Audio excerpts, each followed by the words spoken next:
Hey guys, 3XT here. Today I'm with the 2024 all-wheel drive Highland Model 3. After giving it a little bit of a drive, it is a fantastic car. The suspension has been significantly upgraded. Let's take a look at the body real quick while we're outside. So I really like the front end aggressive kind of motorized look in the front. The headlights have been kind of shrunk down.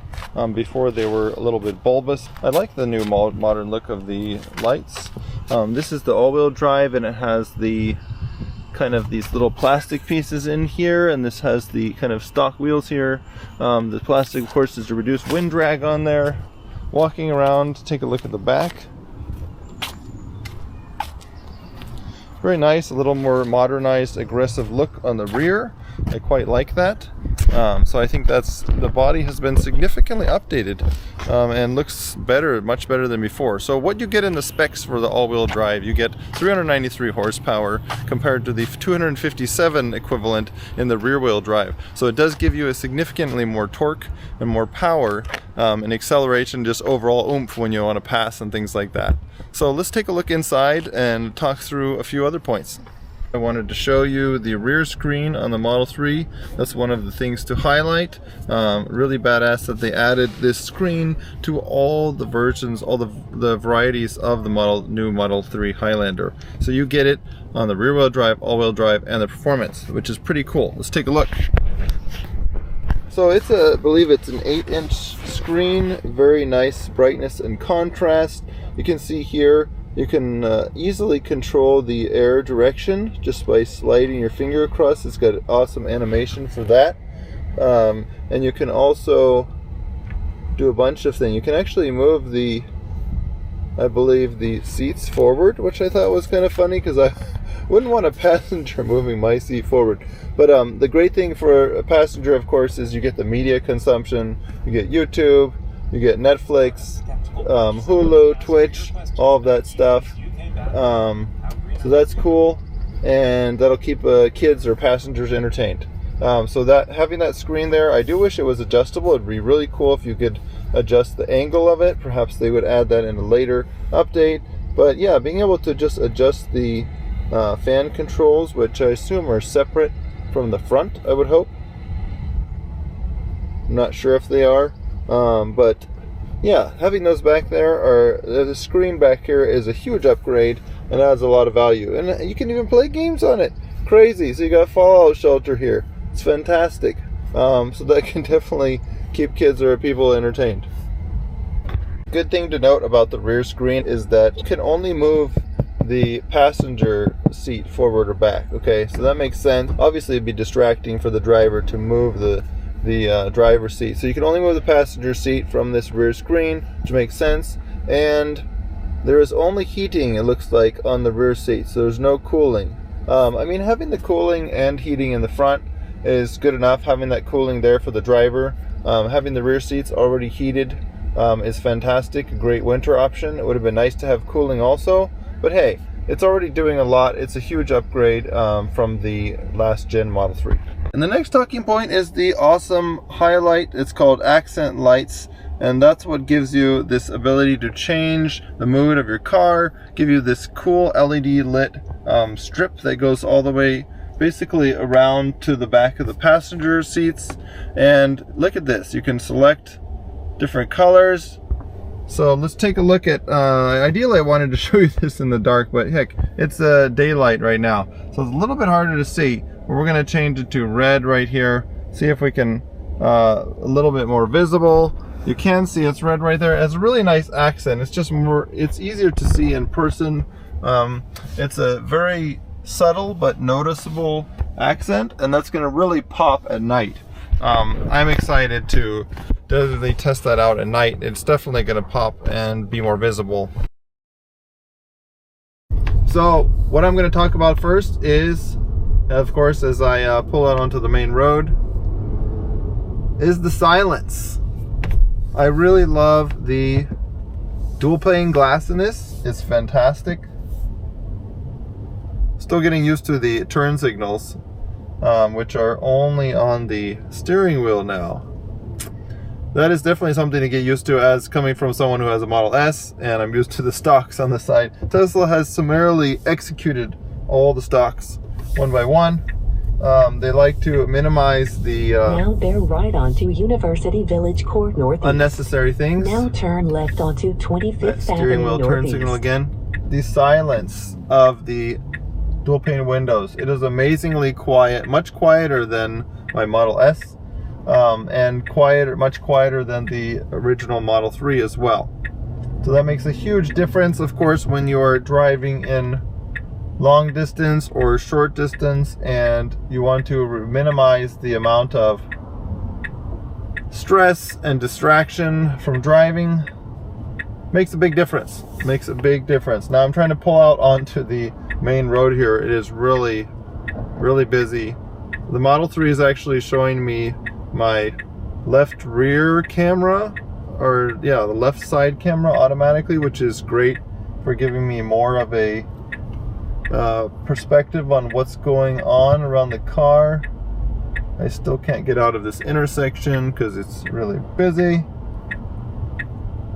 My God. Okay, here we go. I managed to get out this year out of that intersection. Fantastic.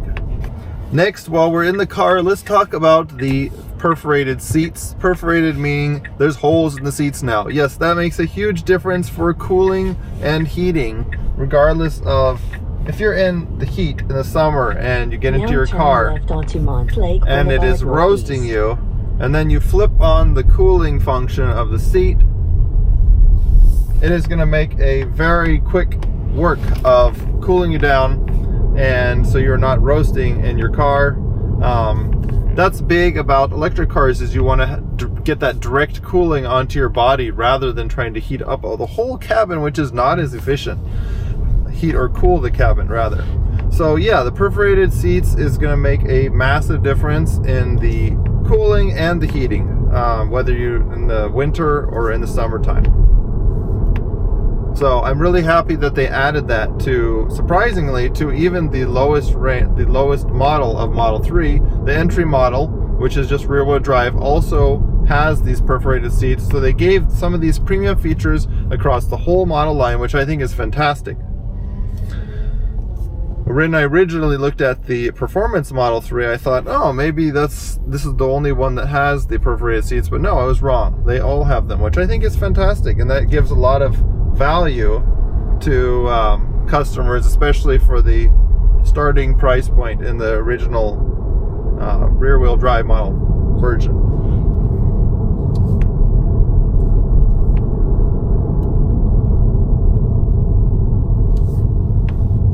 And it is just so quiet. I'm just driving along here and I am just shocked by how quiet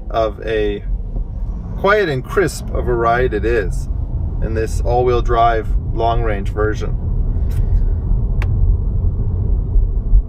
Now my Model S, for example, my Model S has the air suspension, which is supposed to give a supremely good ride. It does, it's great, it gives a great ride, but I would say, well, I haven't tested the performance Model 3 shocks, but even this long-wheel drive, which has the third point, which I'll bring up, is the frequency selective dampening in the shocks, and that helps to cut out some of those low-end bump feeling, and they tuned it basically to help reduce that, just how much it like jolts through the car, how much that, how do you say it? Basically killing some of those low-end frequencies from going through the cabin and into your experience of the drive. So that makes a big difference in cutting those out. The Model 3 original one was tight suspension, but not as good at dampening some of those lower frequencies. So I think this new suspension does a great job of that. Just a pleasure to drive, nice and quiet. Haven't even tried out the 17 speaker sound system actually. So that is a huge upgrade from the rear wheel drive version, which has a 7-speaker sound system, and you get no subwoofer in the original Model 3. In the Highland Model 3. So I would recommend, if you're going to go for any of the 3 versions of the Model 3, definitely get the, well, I would say first pick is the Performance, because after the tax credit, you're going to be getting not too much of a price difference.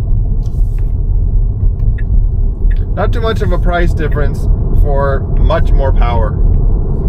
I did give a test drive to the rear-wheel drive Highland Model 3, but the rear wheel was definitely lower power, and the specs are 250. It's rated at 257 horsepower, and whereas the Model 3 all-wheel drive is rated at 393 to 394, somewhere around right around that. So big difference in power, about 150 horsepower difference, and that does translate into a big difference of acceleration, I would say, just the overall feel of torque. Of course, your torque numbers are going to be different when you have both of those motors in the front and back compared to just rear. So I am super excited waiting for the Performance Model 3. I can't imagine, the tuned sport suspension. It's going to be amazing. But yeah, I'm loving this all-wheel drive version. Let's give it a little gas, so to speak. Great acceleration. Yeah, very responsive.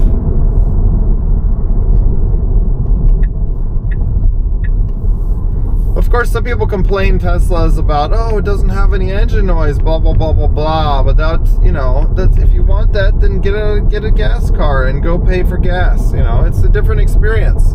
It's a different experience, and I like the silence. I've had Tesla for years now. I've had 2 Teslas, first starting with the Model S 2016, and then I eventually got a 2018 Model S with all-wheel drive.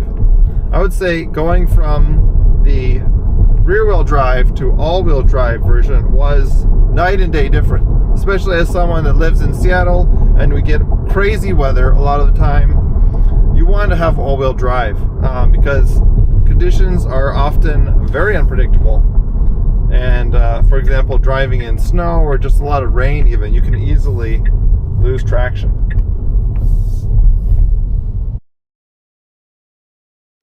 Thanks for watching, guys. This has been 3XT. This is my look at the 2024 all-wheel drive Model 3 Highland. Fantastic car, huge upgrades, those 5 things that we highlighted. I hope you get to test drive one and test it out yourself. I think you're going to be impressed. A lot of big updates from the original Model 3 that will get you very interested, and maybe you want to put down a deposit on one. So check out your local Tesla dealer and give one a test drive. And if you like this video, guys, please like and subscribe. Helps keep my channel going, and I appreciate it. So see you guys in the next video. Let me know if you're planning to put down a deposit on a Model 3. Which one would you go for? The rear, the all-wheel drive, or the Performance? And why? So see you guys in the next video. Thanks for watching. Bye.